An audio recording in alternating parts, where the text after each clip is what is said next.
why I don't try to be perfect. This is pretty cool. I don't know why my windows are white, but it's not white back there. I'm not sure what's happening, but why I try not to be perfect. Because, like, for example, when I took my Security Plus, the CompTIA Security Plus certification exam, I could have studied more. I consistently got around 90% when I did the practice test exams.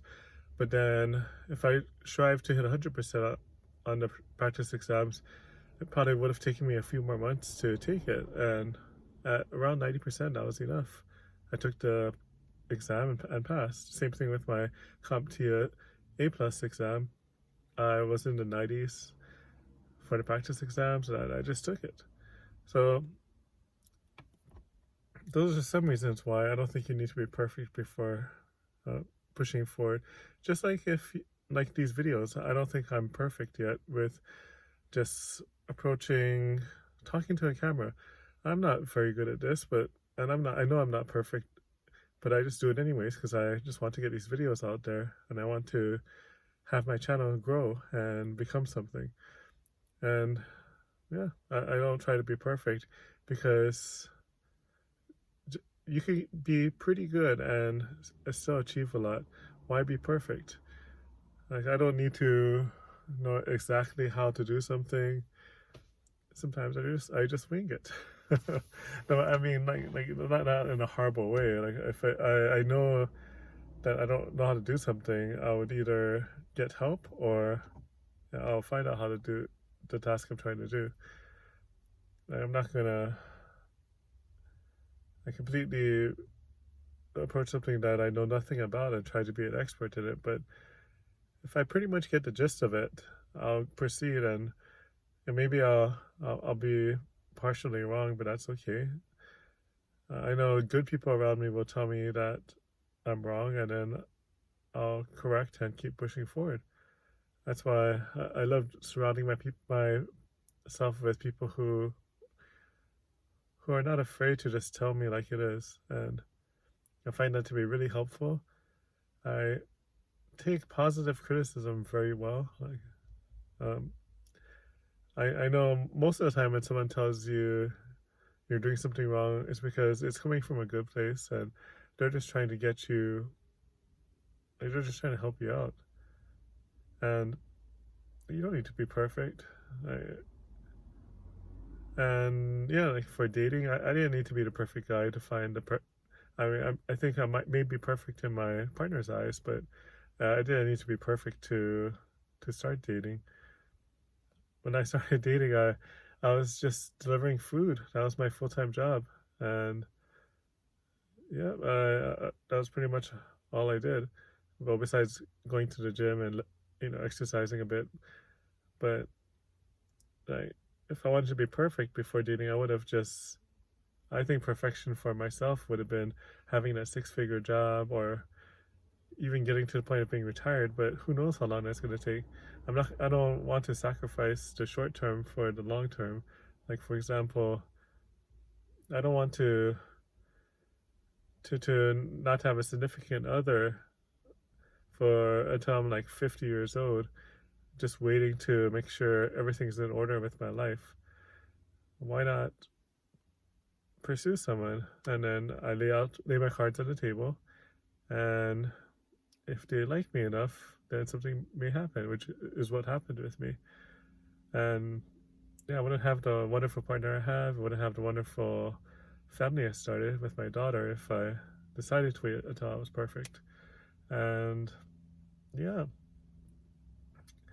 I think perfection is in the eye of the beholder, because perfection is, yeah, what you might think is perfect and what you might think of yourself not getting there yet can easily be someone else's perfection.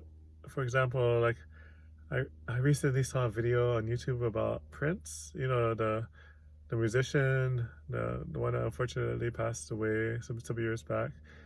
He sang like some hit songs like Purple Rain and When Doves Cry. But I was watching that video and I found it very interesting that he didn't strive for perfection. He actually wanted the imperfections in his music to be on record because he thought it was more, I think the word was authentic. And yeah, I don't think you need to be completely perfect before doing something. Like when I finish writing my first fiction book, I'm not going to make sure it's completely perfect before releasing it. I'm just going to release it. Now, of course, I'm not just going to release garbage, but when I finish writing my book, I'm going to review it many times.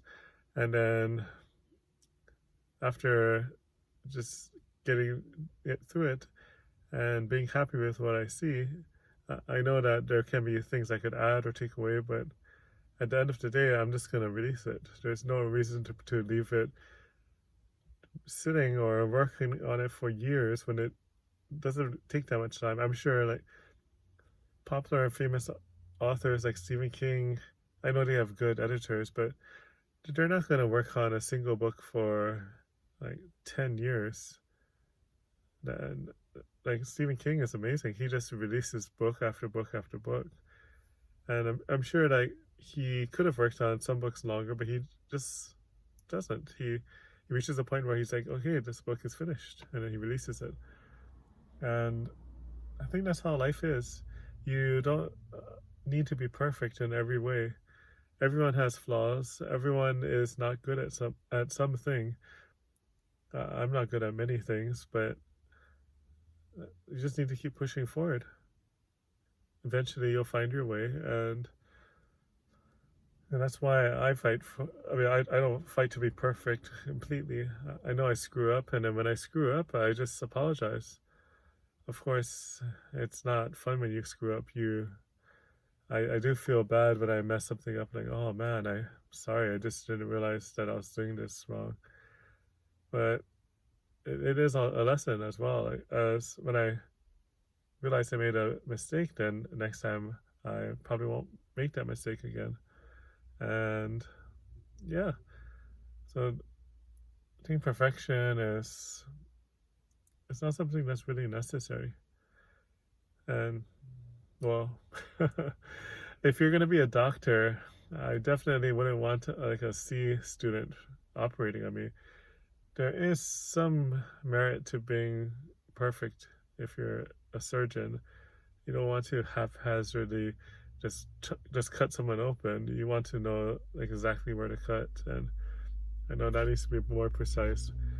But for most things, perfection is not needed. And if you're bad at something, you don't even need to get good at it. If you're bad at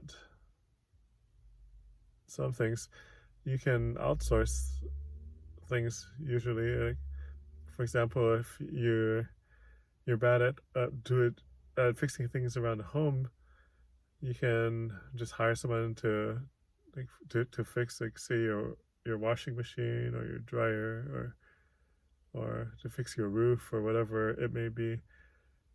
And I think it's more constructive to just find what you want to do, try to get good at it, but you don't need to be perfect, and then do it.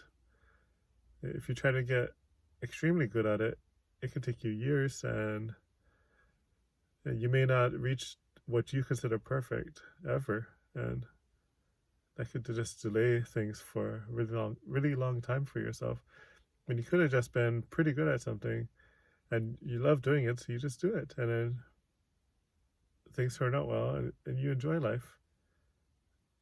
Yeah.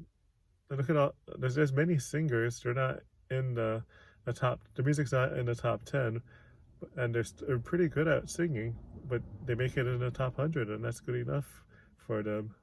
I'm sure they want to be in the top 10 or have a #1 hit, but still, you don't need to be perfect. And yeah, perfection.